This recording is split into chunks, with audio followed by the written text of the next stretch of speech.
Arthur Edmund Carewe was an Armenian-American stage and film actor of the silent and early sound film era. Early life. Born Hovsepian in Trabzon, Ottoman Empire, Carewe was from a prosperous family in his native country. His father, Garo, was engaged in the banking business and carried some influence from his positions in the national legislature and Board of Education. His father died in 1892, and the Hamidian massacres eventually forced the Hovsepian family to emigrate.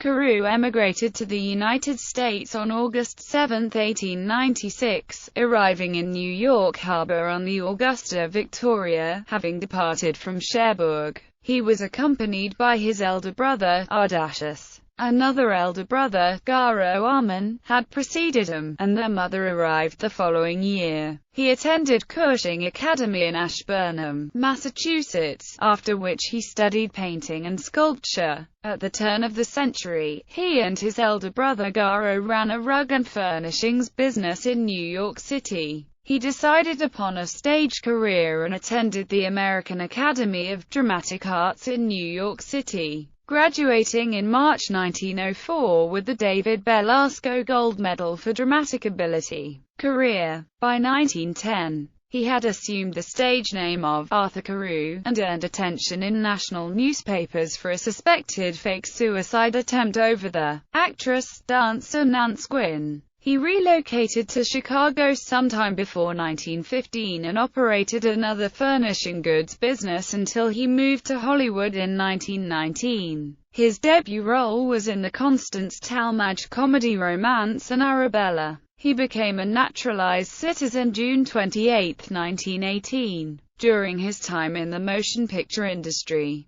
Carewe became a well-respected character actor and would perform in several classic literary screen adaptations, including The Phantom of the Opera and Uncle Tom's Cabin, specializing as shady, neurotic, wild-eyed characters, which he seemed to revel in playing. He also continued to perform sporadically in regional theaters, essaying in 1921 the role of Prince Ivala in Mon Havana by Maurice Maeterlinck. In 1926, he wrote 2 screenplays for First National that were never produced. In 1928, he traveled to Europe, but a proposal to perform a self-penned screenplay for Universum Filmag was never realized. He was for a time considered for, and later turned down, the role of Count Dracula in 1931, which would eventually go to Bela Lugosi. Carewe appeared in 50 films over the course of his career, mostly during the silent film era. Personal life. Carewe married the soprano Irene Pavlovska on February 17, 1915 in Chicago. They divorced in 1921. Later years and death.